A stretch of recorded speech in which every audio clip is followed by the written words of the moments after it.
भैया श्री राजेंद्र यादव जी, श्री मनीष यादव जी, श्री लक्ष्मी चंद्र यादव जी और आनंद भैया हमारे बॉम्बे रहते हैं। भैया दिलीप जी भी इंदौर रहते हैं। शिव बाबा यादव, कमल जी यादव, मैया जी अलका जायसवाल जी और मैया सुनीता मैया। आप पूरे यादव परिवार की ओर से ये कथा का आयोजन है। आप सभी भक्त इस कथा में हाजिरी लगा करके इस कथा के सहयोगी बन सकते हैं। इस कथा में केवल आप आ जाइए, कथा को केवल सुन लीजिए। यदि आप नहीं आ सकते तो आप अपने घर में टीवी चालू कर कर दिशा चैनल लगाकर घर पर सुन लीजिए। यदि आप घर पे बैठकर भी इस कथा को सुन रहे हैं तो मैं समझूंगा कि आप भी इस कथा के सहभागी हैं, सहयोगी हैं। आप सभी इस कथा के सहभागी हैं, सहयोगी हैं। हमारे भैया मुकेश जी ये अपने परिवार को और अपने भाइयों को प्रेम के बंधन में बांध करके रखते हैं। रामचरितमानस में श्री विभीषण जी यही समझाते हैं रावण को, भाई जहां सुमति तहां संपत्ति नाना। लोग एक बार भागवत नहीं करवा पाते पूरी जिंदगी में। ऐसा नहीं है कि लोगों के पास धन नहीं है, धन बहुत लोगों के पास है, पर मन तो भगवान किसी किसी को देता है। मन किसी किसी का भगवत भक्ति की ओर जाता है। और हमारे भैया मुकेश जी कई बार उन्होंने कथा का आयोजन कराया। कभी वृंदावन में कराते हैं तो कभी बद्रीनाथ में, तो कभी देवलीला गार्डन में। अभी गर्मियों में वो पूरे परिवार को ले जाकर बद्री विशाल में आप स्वयं जाते हैं और आप अपने परिवार को ले जाकर बद्रीनाथ जी के चरणों में भागवत का आयोजन करवाते हैं। देखिए, धन पाकर लोग आलसी हो जाते हैं, धन पाकर लोग भटक जाते हैं। जिस पर भगवान की कृपा हो वही धन पाकर धर्म की ओर बढ़ता है। तो हमारे भैया मुकेश जी पर, भैया वासुदेव जी पर और आनंद जी पर बड़ी कृपा है। और मैं चाहता हूं कि प्रभु इन भाइयों का प्रेम बना रहे, ये प्रेम बना रहे और धन धान्य की भगवान बौछार करते रहें, ताकि आप सभी भक्तों को ये कथा बार बार प्राप्त होती रहे। भगवत कृपा इन पर, इनके पूरे परिवार पर बनी रहे। कथा जन्म जन्म की व्यथा को जो मिटा दे, उसी का नाम तो कथा है। कथा का उल्टा क्या है? थका। जन्म जन्म से भटक रहा प्राणी थक गया है।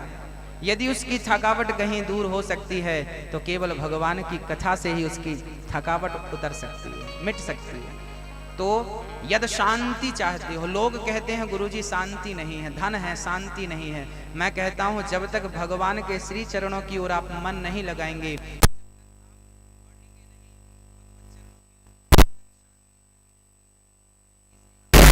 कहते हैं जानत हूं अस स्वामी बिसारी, फिर ही ते काहे ना हों ही दुखारी। अरे जानबूझ करके भगवान को भूल जाओगे तो दुख नहीं मिलेगा।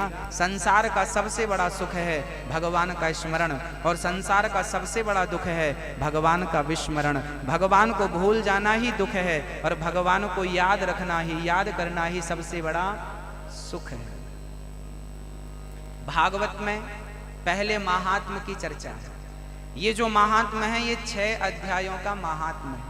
ये महात्म जो 6 अध्यायों का है ये श्री पद्म पुराण से लिया गया है। भागवत जी का महात्म स्कंद पुराण में भी मिलता है, उसमें 4 अध्यायों का महात्म। तो मैं आपको पद्म पुराण जो श्रीमद् भागवत कथा में है वो महात्म में आप तक पहुंचाता हूं। भागवत का स्वरूप क्या है, भागवत हमें क्यों श्रवण करना चाहिए, इन तमाम प्रश्नों के उत्तर की ओर हम चलें। और श्री व्यास जी महाराज कहते हैं सच्चिदानंद रूपाय विश्वोत्पत्त्यादि हेतवे तापत्रय विनाशाय श्री कृष्णाय वयं नुमः। ईश्वर सत्य है, सिर्फ सत्य है ना, चित स्वरूप है। सिर्फ चित स्वरूप है ना, आनंद स्वरूप है, जो विश्व की उत्पत्ति, पालन और संहार करते हैं, समस्त दुखों का नाश करते हैं। ऐसे भगवान को राधा सहित हम सभी प्रणाम करते हैं। यम प्रव्रजन्त मनुपेतमपेत कृत्यम द्वैपायनो विरह का तरया जुहाव पुत्रेति तन्मयतया तरवोभिने दुष्टं सर्वभूत हृदयं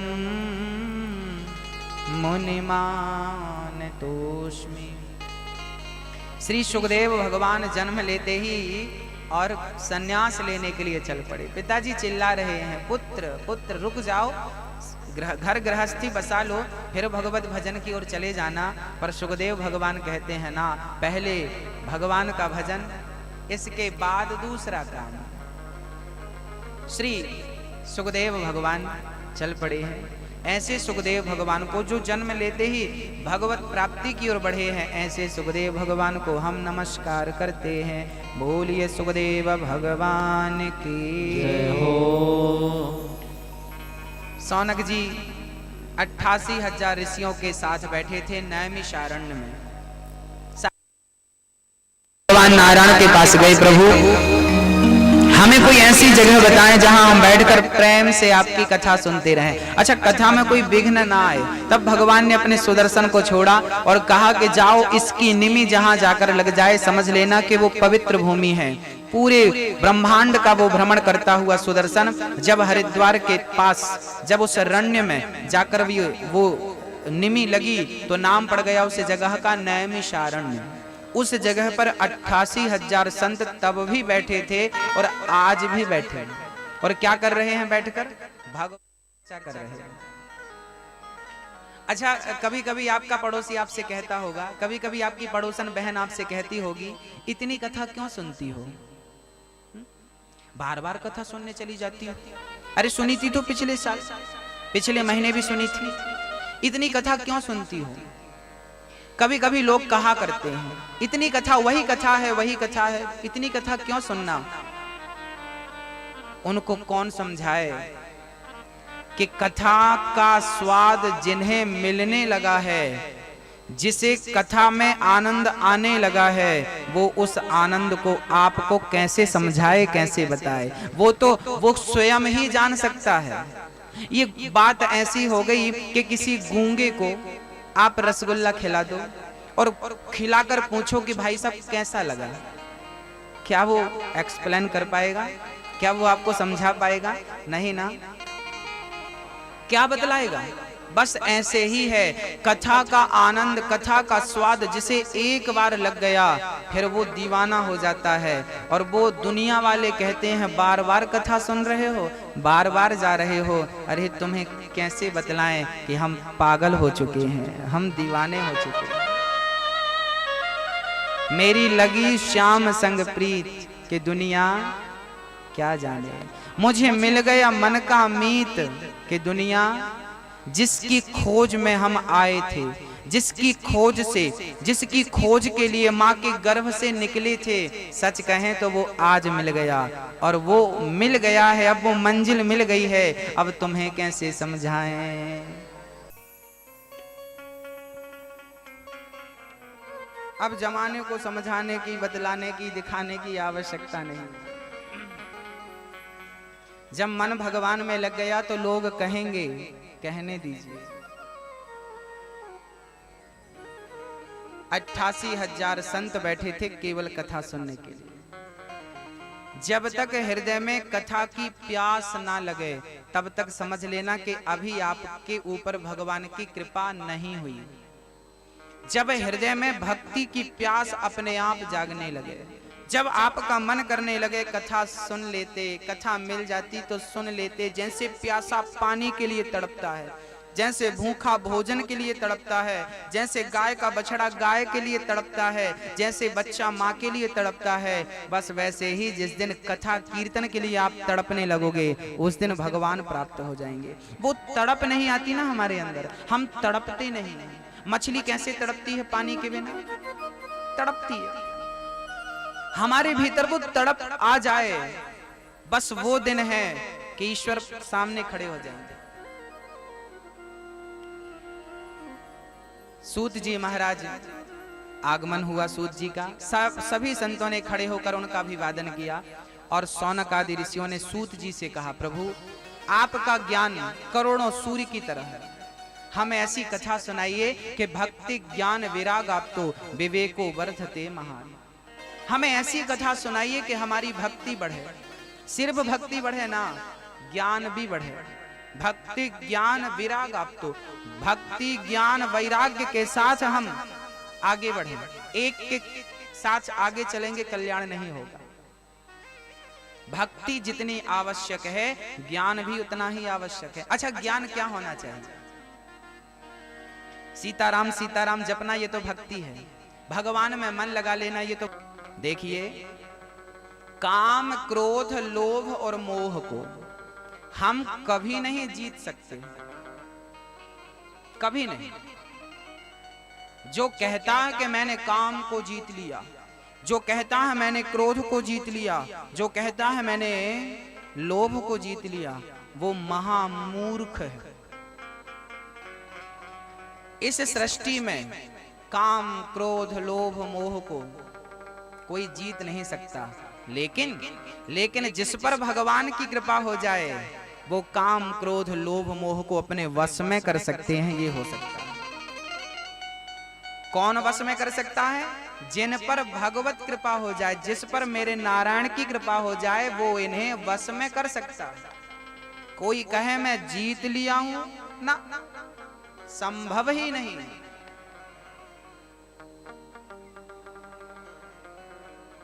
एक सज्जन ने हमसे पूछा, महाराज जी भगवान ने ये बबूल क्यों बनाया है? बबूल का कांटा तो, बबूल में तो कांटे होते हैं ना, और किसी के भी पांव में चुभ जाते हैं। महाराज जी ये बबूल क्यों बनाया? ये किसी के भी पांव में चुभ जाता है, किसी को भी कष्ट देता है। हमने कहा कि ईश्वर ने बबूल इसलिए बनाया है कि यदि बबूल का कांटा चुभ गया है तो बबूल का दूसरा कांटा निकालो और उस चुभे हुए कांटे को निकाल फेंको। होता है कि नहीं? कांटा यदि लग गया है, बबूल का कांटा लगा है, तो बबूल का कांटा तोड़ लो और बबूल के कांटे से निकाल दो। एक कांटे को दूसरा कांटा निकाल देता है। ऐसे ही काम क्रोध लोभ ये क्यों बनाया ईश्वर ने? ये इसलिए बनाया कि यदि आपको काम सता रहा है तो परेशान मत होइए, राम कर दीजिए। जहां राम तहां काम नहीं, जहां काम तहां राम। काम क्रोध लोभ मोह भी बुरे नहीं हैं, यदि इनका उपयोग सही किया जाए तो ये अपनी अपनी जगह पर सही है। कैसे? गोस्वामी जी ने तो कहा है, काम क्रोध मद लोभ सब नाथ नरक के पंथ, सब परिहरि रघुबीर भजहु भजहि जेहि संत। काम क्रोध लोभ ये नरक के दरवाजे हैं।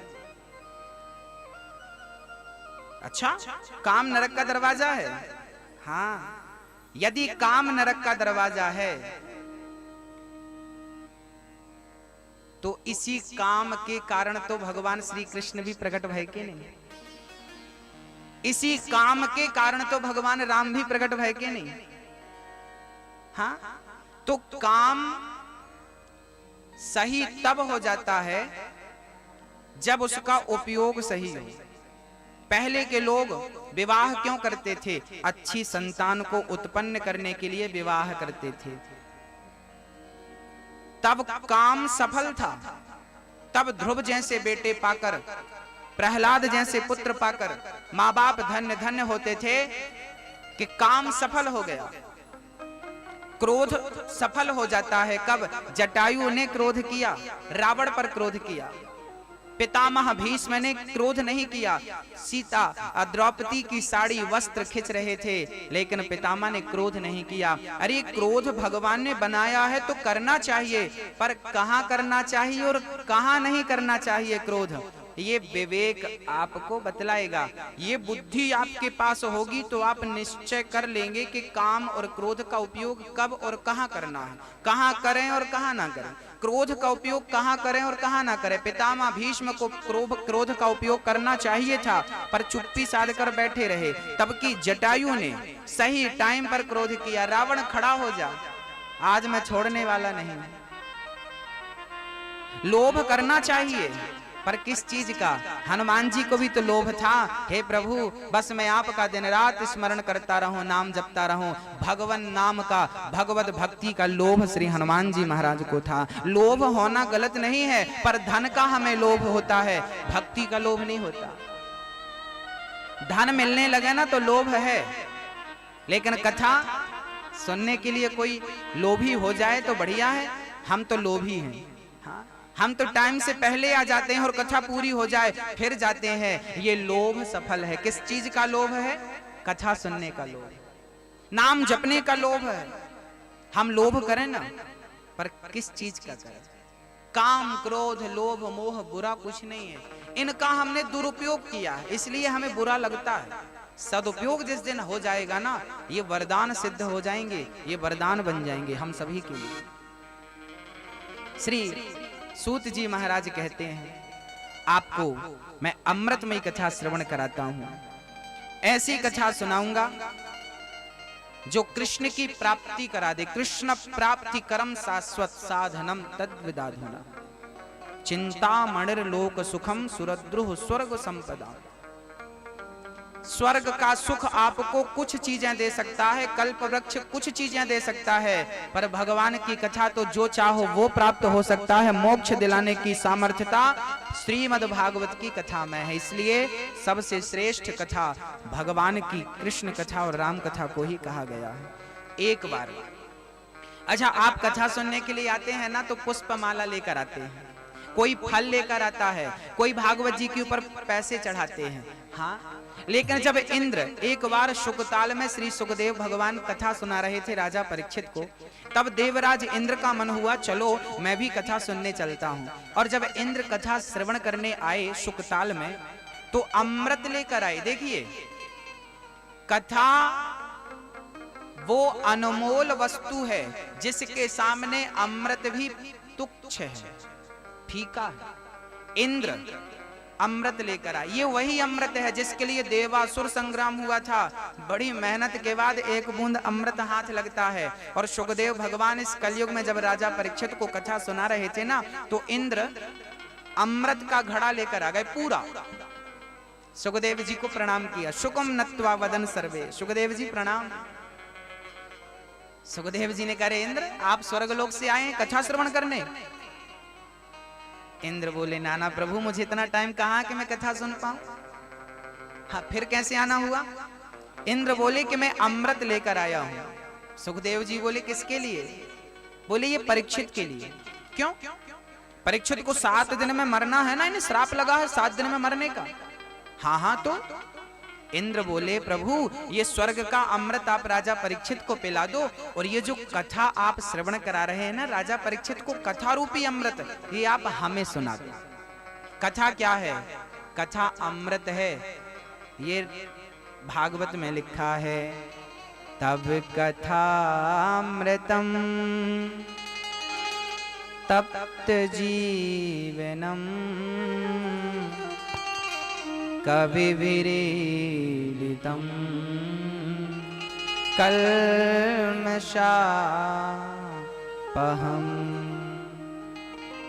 श्रवणमङ्गलं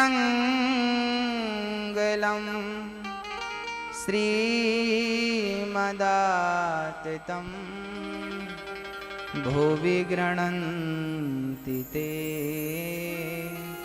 भूरिदा जनः। कथा क्या है? कथा अमृत है। तब कथा अमृतम, कथा अमृत है। अच्छा, मानो ना मानो, ये तो वैष्णवों का, यद वैष्णवानाम धनम, ये भागवत कोई पोथी नहीं है भक्तों, कोई पन्ने नहीं है, ये तो वैष्णवों का, भगवान के भक्तों का धन है। इसे भक्त अपना धन मानते हैं, यही हमारा धन है। अच्छा, मीरा जी यही तो कहती हैं, पायो जी मैंने राम रतन धन पायो। जिसको समझ में आ गया वो समझ गया कि असली धन यही है, और जिसे समझ में नहीं आया वो कागज के टुकड़ों के पीछे पड़े हैं और पड़े रहेंगे। जिसे समझ में आ गया वो समझ गया कि असली धन तो ये है, जिसको हम व्यर्थ में गवा रहे हैं। जिस धन को कमाना था वो कमाया नहीं, और जो एक रत्ती साथ में जाना नहीं उसके पीछे पड़े हैं। श्री सुखदेव भगवान इंद्र से कहते हैं, इंद्र यदि आप, देखो इतने सारे श्रोता बैठे हैं कथा में, यदि आप प्रेमी बनकर आते तो मैं आपको कथा सुना देता, लेकिन आप तो सौदागर बनकर आ गए। और ये कथा जो है ना, ये तो प्रेमियों की कथा है, ये सौदागरों की कथा नहीं है। इंद्र को सुखदेव जी ने अधिकारी नहीं समझा इस कथा का, और वहां से विदा कर दिया, आप जाइए, आप इस कथा के अधिकारी नहीं हैं। आहा, देखिए, कथा सुनने के भी अधिकारी सब नहीं होते। कहते हैं ना, बिहारी जी की महफिल को बिहारी जी सजाते हैं, और कथा सुनने तो वही आते हैं जिन्हें खुद बिहारी जी बुलाते हैं। जिन्हें बुलावा जाएगा वो आएंगे, नहीं जाएगा नहीं आएंगे। तो जिसे स्वयं बिहारी जी बुलाना चाहें वो लोग आते हैं, वो लोग सुनते हैं, नहीं बुलावा नहीं सुना।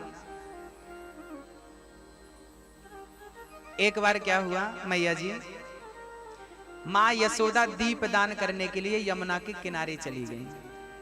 पूर्णिमा का पावन पर्व था, कार्तिक मास की पूर्णिमा में लोग तीर्थों में जाकर स्नान करते हैं। तो माँ यशोदा एक दिन कार्तिक मास की पूर्णिमा में यमुना के पावन तट पर गईं और वहां पर दीप दान करने लगी। छोटे से कन्हैया यमुना के किनारे लेट गए, और लेट करके जो दीपक यमुना में बह रहे थे उनको भगवान कृष्ण ने अपने हाथों से पकड़ पकड़ करके किनारे रखना शुरू कर दिया। माँ यशोदा बोली, लाला ये क्या कर रहे हो? कन्हैया बोले, माँ देखती नहीं हो, हम दीपक जो बह रहे हैं उन्हें समेट समेट कर किनारे रख रहे हैं। अरे लाला, इतने लाखों दीपक बह रहे हैं, तुम किन्हें किन्हें अपने पास रखोगे? तब भगवान श्री कृष्ण ने कहा, माँ लाखों दीपक यमुना में बह रहे हैं, लेकिन जो मेरे पास से गुजरता जाएगा मैं उसे उठा उठा कर अपने पास रखता जाऊंगा। बस यही है भाव। जीने को तो लाखों लोग जीते हैं, लेकिन जो भगवान के कथा के पास से, भगवान के चरणों के पास से गुजरते हैं, भगवान उन्हें उठाकर और अपने चरणों में रख लेते हैं, मोक्ष का अधिकारी बना देते हैं। हाँ, आज समय में अकारण करुणा वरुणालय, ईश्वर अकारण करुणा करते हैं। किस पर करी अकारण? अब बताइए ना, कुब्जा कौन थी? कुबड़ी थी, कुबड़ निकली थी, एकदम काली थी, कोई देखना पसंद नहीं करता था। चंदन घिसती थी कंस के लिए। अब देखो, चंदन घिसती थी कंस के लिए कुब्जा, और एक दिन जा रही थी तो भगवान ने दूर से कहा, अरे सुंदरी। कुब्जा के कान तरस गए सुनने के लिए कि मुझे कोई सुंदरी कह दे। खड़ी हो गई, कौन है? बुढ़ापा था, कम दिखता था। भगवान श्री कृष्ण दौड़कर चले गए, माँ मैं हूं कृष्ण। कुब्जा क्या पहचाने कि ये परब्रह्म परमात्मा? लेकिन जब भगवान की सुंदर सी वाणी सुनी और सुंदर से रूप को देखा तो भूल गई, वो कंस को भूल गई। कंस को चंदन देना है, और श्याम सुंदर के पूरे शरीर में कुब्जा ने चंदन का लेप किया। और जब चंदन का लेप हुआ तो भगवान ने कहा, तुमने हमें सुंदर बनाया है, अब हम तुम्हें सुंदर बनाएंगे। कुब्जा के पांव में अपना पांव रखा और हल्की सी ठोकर लगाई। कुब्जा की कुबड़ अंदर हो गई, कुरूपणी थी, स्वरूपणी बन गई कुब्जा। अकारण करुणा करते हैं मेरे गोविंद, अकारण न जाने कौन से गुण पर दयानिधि रीझ जाते हैं। यही तराजू बुद्धि के पलड़े पर रखा भागवत को और तौल कर देखा, भार किसमें है, वजन किसमें है। भागवत का पलड़ा नीचे स्वर्ग के तमाम सुखों का, एक पलड़े पर इंद्र ने सारे सुख रख दिए, यहां तक कि कल्प वृक्ष रख दिया, अमृत रख दिया, सोना चांदी, स्वयं खड़े हो गए, पार नहीं पा सके। भागवत प्रत्यक्षः कृष्ण एव ही, भगवान का स्वरूप साक्षात परब्रह्म परमात्मा ही भागवत के रूप में। भागवत और कृष्ण ये दोनों एक ही हैं, दोनों पर्याय हैं, एक ही है। ये कथा सूत जी कहते हैं, एक बार देवर्षि नारद जी ने भी बहुत प्रेम से, बड़ी श्रद्धा से इस भागवत को श्रवण करी। ये वो कथा है जिन्हें बड़े बड़े देवी देवताओं ने श्रवण करी और बहुत लोग तरसते हैं। वो कथा आप और हम श्रवण कर रहे हैं। श्री एक बार नारद जी महाराज बद्रीनाथ में पहुंच गए। नारद जी के ऊपर सनकादियों की नजर पड़ी। अरे नारद जी, कथम ब्रह्मन दीन मुखा कुतश्चिंतातुरो भवान, आपका मुख मलिन क्यों है? आपके दर्शन मात्र से सबका कष्ट दूर हो जाता है प्रभु, आपका मन उदास है। नारद जी की आंखों में आंसू आ गए। महाराज, मैं पृथ्वी के समस्त तीर्थों में गया, लेकिन मुझे कहीं शांति नहीं मिली। मैं पुष्कर गया। नारद जी कहते हैं, अहम तू पृथ्वीं यातो ज्ञात्वा सर्वोत्तमामिति, पुष्करं च प्रयागं च काशीं गोदावरीं तथा, हरे क्षेत्रं कुरुक्षेत्रं श्रीरंगं सेतुबन्धनम्, एवमादिषु तीर्थेषु भ्रममाणैतस्ततः,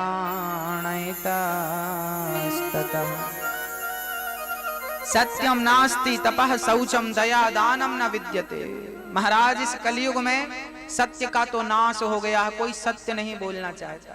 तपः शौचम, ना कोई तपस्वी है, ना कोई सदाचार का पालन करता है, ना कोई पवित्रता पर ध्यान देता है। शास्त्र कहते हैं कि जैसी शुद्धि होगी वैसी, आज लोगों की बुद्धि भ्रष्ट क्यों हो रही है? क्योंकि आज लोगों के अंदर शुद्धि नहीं रह गई। लोग खान पान का भी ध्यान नहीं रखते, कुछ भी खा लेते हैं, कभी भी खा लेते हैं, कहीं भी खा लेते हैं। हाँ? ना खाने का ध्यान है और ना शुद्धि है तन की। नित्य क्रियाओं में भी शुद्धि का ध्यान नहीं रखती। हमारी माताएं तो बिना नहाए रसोई में चाय बना देती हैं।